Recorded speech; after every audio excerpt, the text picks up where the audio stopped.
চীনের সাথে বাণিজ্য চুক্তি নিয়ে পিছু হটল কানাডা। ভেনেজুয়েলা অভিযান নিয়ে ট্রাম্পের চাঞ্চল্যকর তথ্য ফাঁস। উত্তেজনার মধ্যে প্রস্তুতি বাড়াচ্ছে যুক্তরাষ্ট্র। বিক্ষোভের উস্কানিদাতাদের কোনো ছাড় নয় ইরান। ইরান কাউকে ভয় পায় নাবাঙ্কারে লুকিয়ে নেই খামেনি।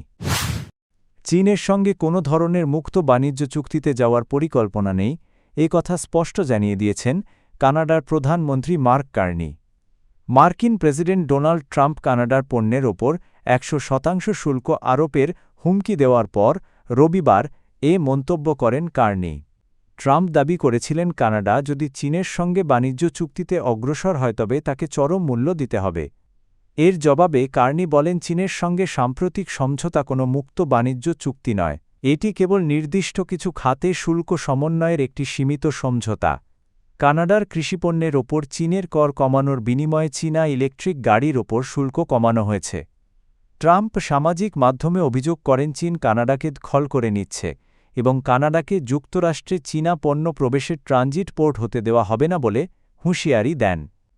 পাল্টা জবাবে কার্নি বলেন যুক্তরাষ্ট্র ও মেক্সিকোর সঙ্গে কানাডার মুক্ত বাণিজ্য চুক্তিতে স্পষ্ট শর্ত রয়েছে, কোনো নন মার্কেট অর্থনীতির সঙ্গে বড় চুক্তির আগে অংশীদারদের জানাতে হবে। কানাডা সেই প্রতিশ্রুতি ভাঙবে না।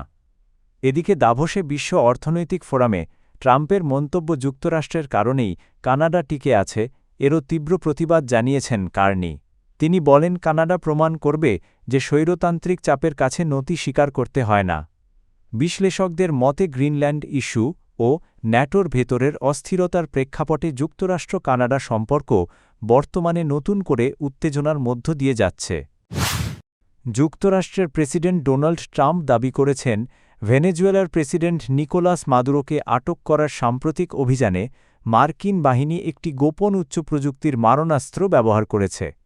নিউ ইয়র্ক পোস্টকে দেওয়া সাক্ষাৎকারে ট্রাম্প জানান কম্বোবুলেটর নামের এই অস্ত্র ভেনেজুয়েলার সামরিক প্রতিরক্ষা ব্যবস্থা সম্পূর্ণ অচল করে দেয়। তার ভাষায় ভেনেজুয়েলার সেনারা রুশ ও চীনা প্রযুক্তির রকেট ছোড়ার চেষ্টা করলেও কোনো বোতামই কাজ করেনি। ট্রাম্প ইঙ্গিত দেন এটি একটি পালসড এনার্জি ওয়েপনজার প্রভাবে কারাকাসের বিদ্যুৎ ব্যবস্থা বিকল হয়ে পড়ে এবং রাডার ও প্রতিরক্ষা নেটওয়ার্ক সম্পূর্ণ অন্ধ হয়ে যায়। তবে অস্ত্রটির বিস্তারিত প্রযুক্তিগত তথ্য প্রকাশ করতে অস্বীকৃতি জানান তিনি।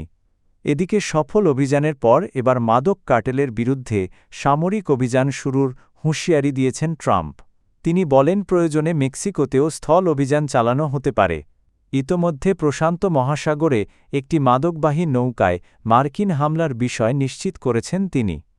ট্রাম্প আরও দাবি করেন ভেনেজুয়েলার সঙ্গে সংশ্লিষ্ট 7টি তেলবাহী ট্যাঙ্কার থেকে যুক্তরাষ্ট্র তেল সরিয়ে নিয়েছে। জাহাজগুলোর বর্তমান অবস্থান নিরাপত্তার কারণে গোপন রাখা হয়েছে।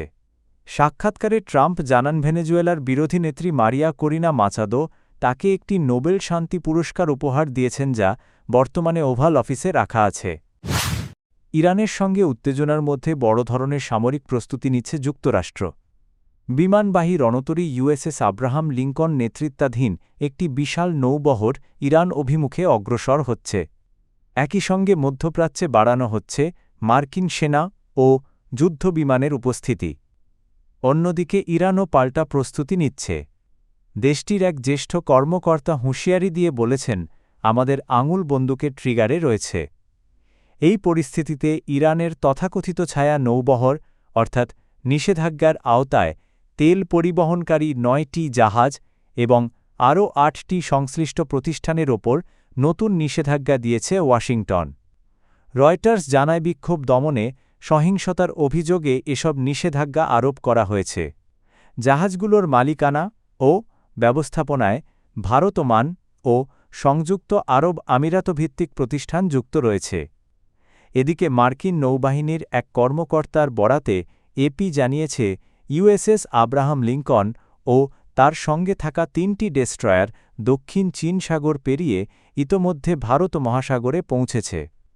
ইরানের কাছাকাছি গেলে তারা বাহরাইনে অবস্থানরত মার্কিন যুদ্ধজাহাজ ও পারস্য উপসাগরে থাকা আরও 2টি ডেস্ট্রয়ারের সঙ্গে যুক্ত হবে। এই ক্যারিয়ার স্ট্রাইক গ্রুপের মাধ্যমে প্রায় 5700 অতিরিক্ত মার্কিন সেনা মধ্যপ্রাচ্যে মোতায়েন হচ্ছে। কাতারের আল উদেইদ বিমান ঘাঁটিতে আগে থেকেই হাজার হাজার মার্কিন সেনা অবস্থান করছে। ইরানে সরকার বিরোধী বিক্ষোভের নেপথ্যে থাকা উস্কানিদাতাদের বিরুদ্ধে কঠোর শাস্তির হুঁশিয়ারি দিয়েছেন দেশটির বিচার বিভাগীয় প্রধান গোলাম হোসেন মোহসেনী এজেই। তিনি জানিয়েছেন, যারা আন্দোলনে ইন্ধন জুগিয়েছে এবং সহিংসতা ছড়িয়েছে তাদের বিচারে সামান্যতম নমনীয়তা দেখানো হবে না। চলতি মাসের শুরুতে জীবনযাত্রার উচ্চমূল্য ও লাগামহীন মুদ্রাস্ফীতির প্রতিবাদে শুরু হওয়া বিক্ষোভ দ্রুতই ইসলামী প্রজাতন্ত্রের ধর্মীয় নেতৃত্ব বিরোধী বৃহত্তর আন্দোলনের রূপ নেয়। বিশ্লেষকদের মতে সাম্প্রতিক বছরগুলোর মধ্যে এটি ইরানি নেতৃত্বের জন্য অন্যতম বড় চ্যালেঞ্জ।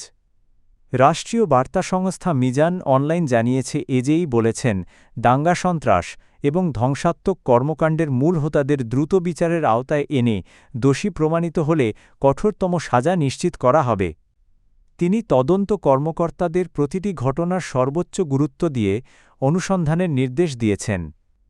এজেই আরও বলেন, যারা অস্ত্র হাতে নিয়ে হত্যাকাণ্ড ঘটিয়েছে কিংবা অগ্নিসংযোগ ও ধ্বংসযজ্ঞ চালিয়েছে তাদের বিচার হবে আপসীনভাবে। ইরানের সর্বোচ্চ নেতা আয়াতুল্লাহ আলী খামেনি কোনো বাংকারে লুকিয়ে নেই, বরং তিনি সম্পূর্ণ নিরাপদ আছেন এবং নিয়মিত রাষ্ট্রীয় কার্যক্রম পরিচালনা করছেন।